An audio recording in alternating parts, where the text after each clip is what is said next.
People who can't talk aren't family, my son said angrily. We're giving her to the old lady. Leave, added his wife. I was shocked. What are you doing? Ignoring me, they kept insulting my granddaughter, who was holding her hurting cheek. Unable to tolerate it any longer, I hugged my granddaughter protectively and left with her, leaving my son and his wife behind. 10 years later, when we came back to our home country, my son and his wife came to see us. We missed you. We're family. Let's live together, they said. People who act foolishly aren't family. Please go back, I replied, rejecting them. My name is Margaret Patterson, and I'm a 60-year-old housewife. A while back, I lost my husband, and since then, I've been living alone in a big house. I thought about moving in with my son Jack and his wife Mary, but I felt it would be better to have our own space. Plus, if I lived with them, I might end up having to help out at the bar they own. My body isn't as strong as it used to be, and honestly, I'm not great with customer service. Living and working together would probably stress us all out, so I decided against it. Jack never even suggested we live together after my husband passed away, and I appreciated that. I finally felt free from raising children and taking care of my husband, so I wanted to enjoy my alone time. But once I started living alone, it felt lonelier than I expected. I didn't have many hobbies or friends because I spent most of my time doing housework, raising my children, and looking after my husband. I spent my days watching reruns of TV shows just to pass the time. Whenever I tried to start new routines or hobbies, they never seemed to stick. For me, the highlight of my dull days was spending time with my two granddaughters, Emily and Lily.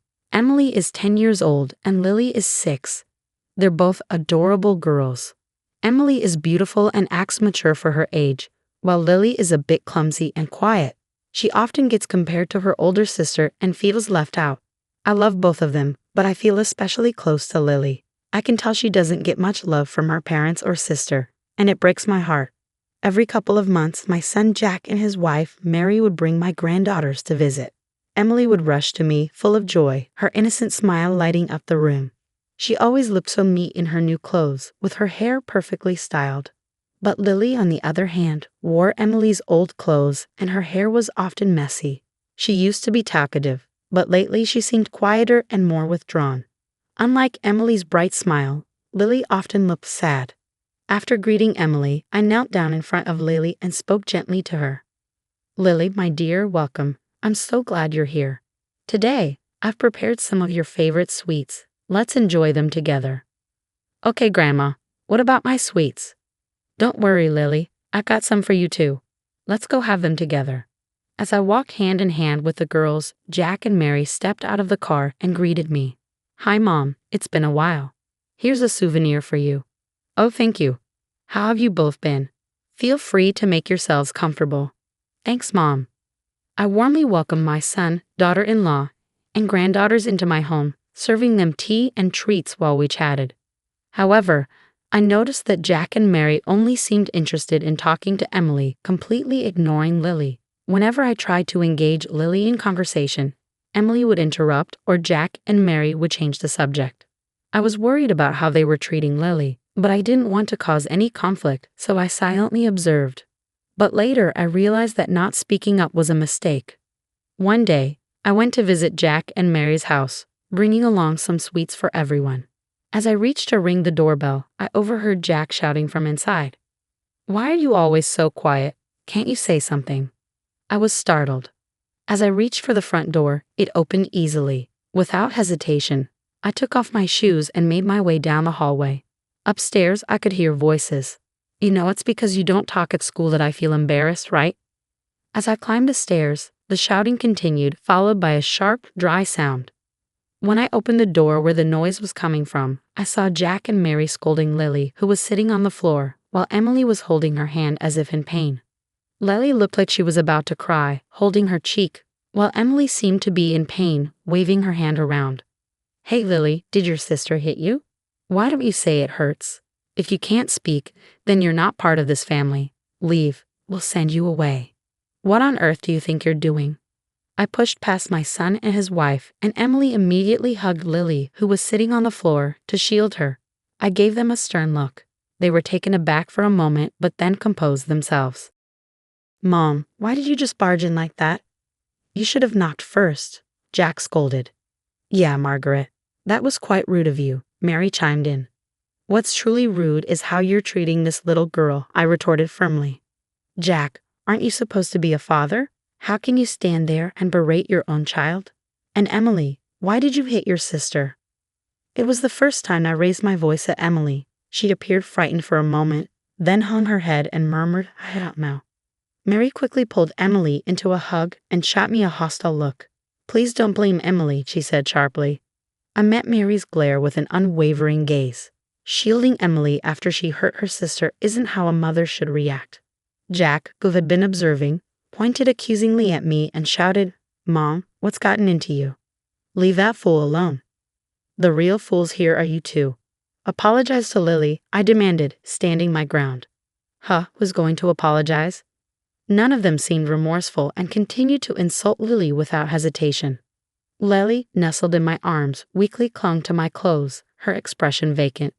Had they been mistreating her like this all along? Before I could fully process the situation, I lifted Lily protectively and declared, I'll be taking care of Lily. I can't leave her here. With that, I stormed out of the room, leaving the three of them stunned behind me. After a moment of stillness, Jack hurried after me, a smirk playing on his lips. Thanks, Mom. I didn't know how to deal with this mute. Stunned by my son's callous words, I was taken aback when Mary emerged from behind him, holding a worn-out bag and a backpack. Here are Lily's things. Please take care of her, Mary said brusquely, thrusting the bags into my hands. Lily and I exchanged shocked glances as we looked up at the faces of my son and daughter-in-law. It was evident that they were pleased to see Lily leaving their home.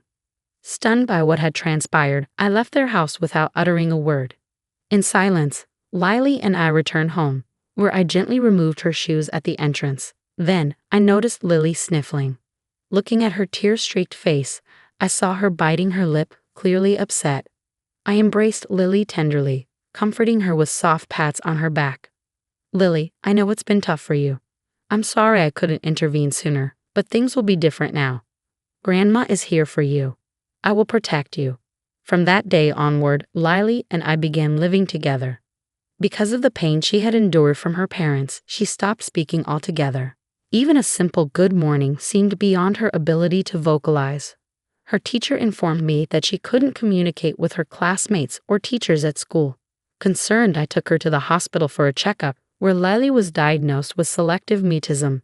The doctor explained that the severe stress caused by her parents and sister had triggered intense anxiety and fear, rendering her unable to speak, no matter how hard she tried. However, the doctor reassured me that as Lily adjusted to her new environment, she would gradually regain her ability to speak. On the journey home from the hospital, I bought Lily a cute notebook and a pen.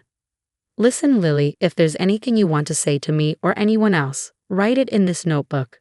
Draw pictures or write words, then try saying the words out loud, even if it's just a little bit at a time, okay? Lily eagerly opened the notebook and started writing with the pen. As I watched quietly, she showed me the page she had been working on. It said, "Thank you, Grandma," with a little drawing of my face. Lily then tried to say the words aloud, but she struggled and looked down, feeling disappointed. "Lily, you're doing really well. Keep going, one step at a time. You're doing great, gold star for you," I encouraged her as I gently patted her head. Lily looked up and managed a small smile. Lily began using the notebook and pen I gave her to communicate at school, and it seems she's gaining confidence. Over time, she gradually learns to speak, and 2 years later, she's able to talk normally. Grandma, let me tell you about today at school. Every day when Lily returned home, she eagerly shared the events of her day with me. Seeing her fully recovered and full of life filled my heart with joy and relief. Then one day, I attended a parent-teacher conference at Lily's school. As we entered the classroom, a friendly-looking teacher greeted us. Both Lily and I greeted her back with a cheerful "Hello, teacher," before taking our seats. As I discussed Lily's progress at school and at home, she sat nervously in her chair. Lily's grades have been steadily improving since last year. Take a look at her report card, the teacher said, showing us her grades. The chart showed a consistent upward trend since Lily started living with me, with a significant improvement recently. I'm sure her dedication to studying is paying off. She's been tackling difficult books and solving complex problems almost every day, I said, giving Lily's head a gentle pat. Ever since she found her voice, she had shown a keen interest in studying at home. She would dive into challenging books and tackle difficult problems, and on test days, she'd proudly present me with perfect scores. I framed and hung up all her perfect test papers, feeling a swell of pride every time I looked at them. I see. In that case, how about having her take an IQ test at the hospital? Suggested the teacher. IQ test? I asked for more details, and the teacher explained. Lily might be gifted. Gifted? I repeated, unsure of what it meant. The teacher clarified that gifted children are naturally very intelligent. Lily seemed to possess a level of intelligence comparable to, if not exceeding, that of an adult. The teacher suggested that it might be beneficial to have an IQ test done so we could ensure she receives an education suitable for her exceptional talents. So without hesitation, I took Lily to the hospital for an IQ test. As the teacher suspected, Lily was indeed gifted. I was astonished to discover Lily's exceptional ability. When I asked her how she found her studies in elementary school, she responded with a bored expression. To be honest, it's too easy and boring. I want to study something more challenging, but when I tell the teacher, they seem confused, she explained. Her words got me thinking, could Lily pursue the kind of studies she desired in America? It seemed like the subject she wanted to delve into were at a middle school or high school level. But could Lily, who hadn't even finished elementary school, handle that? I discussed this with her homeroom teacher, who told me about the grade skipping system in the U.S. The teacher suggested that if Lily went to America, she could pursue the challenging studies she desired. It dawned on me that my late husband's brother was living and working in America. Though we hadn't been in touch since my husband's passing, he might be able to assist us in some way. Upon reaching out and consulting with him, he expressed his willingness to support our move to the U.S. Feeling relieved, I proposed the idea of studying abroad in America to Lily. I'd like to go if Grandma is coming too, but I want to graduate from elementary school with my friends first, she replied. Okay, I understand. I'll also start learning English by the time you graduate, I replied. Lily smiled, relieved. She made many cherished memories in elementary school and graduated smoothly. Since we had exchanged contact information, she could stay in touch with her friends even from overseas. However, I decided not to mention the plan of studying abroad to Jack and Mary. I was afraid they might try to interfere if they found out about Lily's giftedness, possibly even trying to take her back. Lily quickly adapted to life in the U.S. and excelled academically by skipping grades. I supported her wholeheartedly. Seeing Lily enjoying studying more than ever, I felt truly grateful that we had come to the U.S. Her talent was truly remarkable. After a few years of studying in the U.S., she enrolled at Harvard University, where she studied business. Before I knew it, she had founded her own successful company. I want to repay my grandma, Lily said enthusiastically. For me, Lily has already repaid me more than enough. She's grown into an incredible adult, I replied, feeling immensely proud of her accomplishments. Her achievements garnered attention from American news outlets, spreading her fame worldwide. It's likely that Lily's name is now recognized globally. I wonder what Jack and Mary think of her success. I would be satisfied if they regret how they treated her. I'm used to myself. 10 years after Lily started her company, we returned to our home country for work reasons. Settling into a new apartment, we were surprised when the doorbell rang unexpectedly. Assuming it might be a routine notice, I opened the door without suspicion. It's been some time, Mom. Are you been all right? Jack and Mary stood before me, and I couldn't help but feel uneasy at their presence. I had changed my contact information and moved far away from my previous residence. How did they manage to find me here? I wondered. Ignoring my bewilderment, Mary called out into the house. Hey Lily, are you here? It's your mom. I've come to see you after so long. What do you want? Please don't come near my daughter, I stated firmly. Don't be distant, Mom. After all, we're Lily's parents, Jack insisted. That's correct, mother-in-law. Lily is here, isn't she? Please allow us to see her, Mary chimed in. Wait, you can't just barge in like that. But before I could prevent them, Jack and Mary pushed past me and entered the house. As I attempted to intervene, Lily peeked out from the living room. What's going on, Grandma? Wait, who are they? Lily appeared surprised by the unexpected visitors. I felt awkward and turned my face away, unsure of how to react. Meanwhile, my son and his wife appeared delighted to finally see Lily. "Oh, Lily, I've missed you so much. You've grown up so beautifully," Mary exclaimed, reaching out to hug her. But Lily shrugged off her arms. "If you want to talk, I'll be in the living room. I'll make some tea, so please wait there," Lily said icily, heading to the kitchen to prepare tea. With a chilly tone, Lily began making tea in the kitchen. Jack and Mary made themselves comfortable on the sofa and eagerly engaged in one-sided conversation with her, reminiscing about the past. Growing concerned, I called out to Lily, but she winked at me, indicating that she had it under control. Taking a seat across from them, I was immediately confronted with the main issue. My son and his wife's pub had gone out of business due to poor management. Additionally, their eldest daughter, Emily, had gone off the grid since starting work, leaving them clueless about her whereabouts and activities. With no jobs and dwindling savings, Jack and Mary were facing financial hardship. "Hey Lily, would you consider helping us out? We raised you until you left home at 6, so you owe us," Jack said.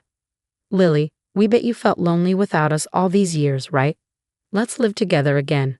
We can make up for lost time and create new memories as a family," Mary pleaded. It was difficult to watch my son and his wife desperately pleading with Lily. While it pains me to admit this about my own son, I couldn't understand how things had turned out this way.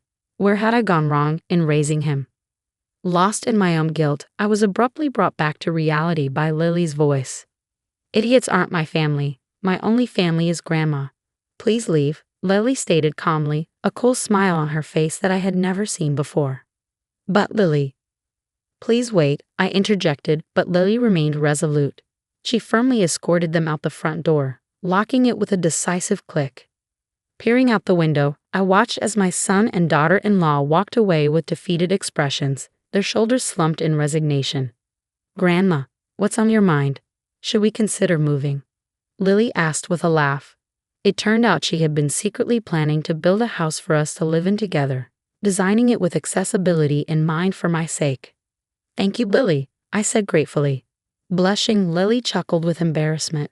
Several months later, we moved into our new home. Thanks to Lily's thoughtful planning, I now live comfortably with all the necessary accommodations. Our shared memories adorn the walls, and even the notebook and pen we bought when we first started living together have their place. Every time I see them, tears well up in my eyes. Today, I think I'll cook Lily's favorite dish for her, I thought to myself as I made my way to the kitchen.